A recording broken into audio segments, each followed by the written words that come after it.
선생님들 안녕하십니까? 네, 오늘 본 영상에서는 핸드폰에 있는 어플을 만들 수 있는 앱 인벤터라는 프로그램을 소개하고자 합니다. 앱 인벤터는 안드로이드 스마트폰이나 태블릿에서 작동하는 어플리케이션을 누구나 쉽게 직관적이고 시각적으로 만들 수 있는 프로그래밍 툴입니다. 네, 현재는 iOS 기계인 애플에서도 지원을 하고 있습니다. 네, 그럼 지금부터 앱 인벤터에 대한 간단한 개요를 소개하고 앱 인벤터를 사용하기 위해서 준비해야 될 사항, 그리고 앱 인벤터의 기본적인 인터페이스에 대해서 안내 드리도록 하겠습니다.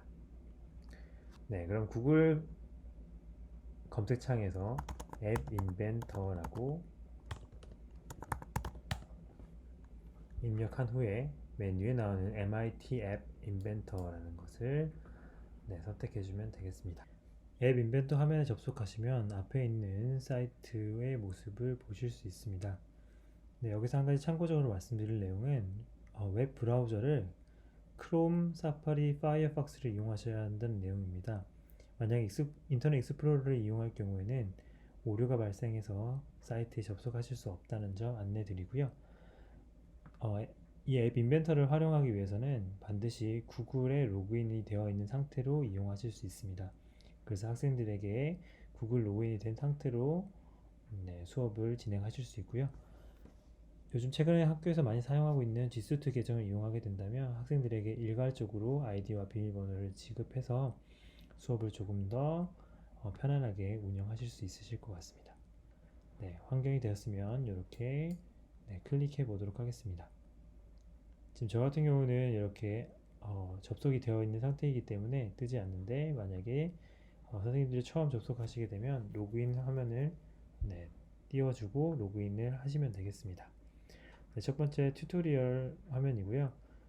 각각의 튜토리얼에 대해서 한번 보시면서 참고하셔도 좋고요. 일단은 닫아 놓도록 하겠습니다.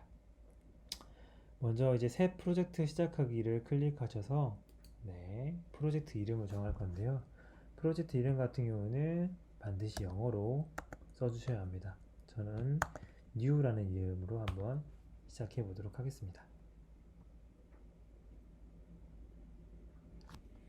네, new라는 이제 제목을 가진 이제 어플을 만들 거고요. 기본적인 인터페이스에 대해서 먼저 설명드리도록 하겠습니다. 네, 먼저 첫 번째로 나오는 이 화면 자체가 디자이너 화면입니다. 여기 보면은 표시되어 있는 것처럼 디자이너 화면이라고 해서 우리가 어플을 꾸밀 때 어플의 모양, 그러니까 어플에 나타나는 그림이라든지 글자, 버튼 그런 것들을 구성할 수 있는 부분이라고 생각하시면 됩니다. 그 반대로 이제 이 안에 들어가 있는 것들을 움직일 수 있게 하는 것은 여기 나와 있는 블럭 화면을 활용해서 일반적으로 우리가 블럭 코딩을 이용해서 앱을 구동시키게 됩니다. 디자이너 화면을 보게 되면 왼쪽에 팔레트라는 부분이 나옵니다. 팔레트라는 건 우리가 핸드폰에서 어플을 봤을 때 버튼이라든지 레이블, 글자 같은 거라든지 이미지라든지 이런 것들을 어떤 것들을 이용할 것인가를 결정해 주는 부분이고요.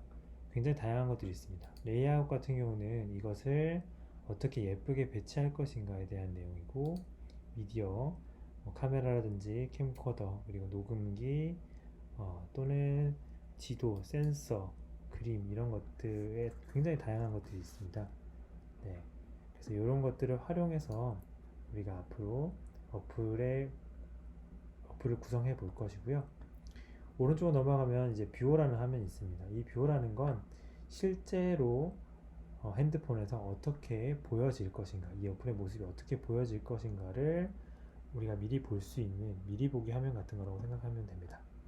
그럼 먼저 이것을 구동하는 방법을 생각해 보면 레이블 같은 것을 가져오고 싶다라고 했을 때 이렇게 레이블을 가져와서 드래그 한 다음에 드랍 하시면은 화면이 만들어집니다.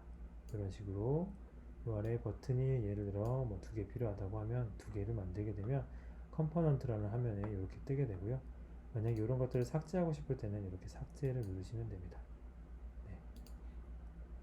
이 아래는 이제 파일을 올릴 수 있는 미디어라는 인터페이스가 구축이 되어 있고요. 오른쪽에 나와 있는 것들은 속성입니다. 속성 같은 경우는 선택한 요소의 색, 크기, 그리고 활동 같은 것들을 지정할 수 있는 부분입니다. 네. 그리고 넘어가서 이제 블록 같은 경우, 블록으로 넘어가 보겠습니다. 네, 블록을 선택하시게 되면 블록에도 똑같이 이런 화면들이 나오는데요. 여기에는 굉장히 다양한 블록들이 있고요. 아까 앞에서 레이블과 버튼을 선택했었잖아요.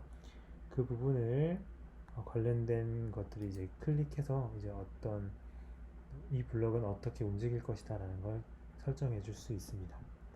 그리고 똑같이 뷰어 화면 같은 경우는 뷰어 화면에다가 우리가 일반적으로 쓰게 되는 이러한 도구 같은 것들을 블록 같은 것들을 가지고 와서 만들 수 있는 부분이라고 생각하시면 됩니다. 아마 학생들은 블록 코딩 같은 것들을 많이 해봤기 때문에 조금 더 익숙한 환경일 거라고 생각합니다. 네, 그리고 다시 이제 디자이너 화면을 돌아가고 싶으면 이렇게 디자이너 화면으로 돌아가서 구축을 할 수 있습니다. 네, 여기까지 기본적인 인터페이스에 대해서 알아보았습니다.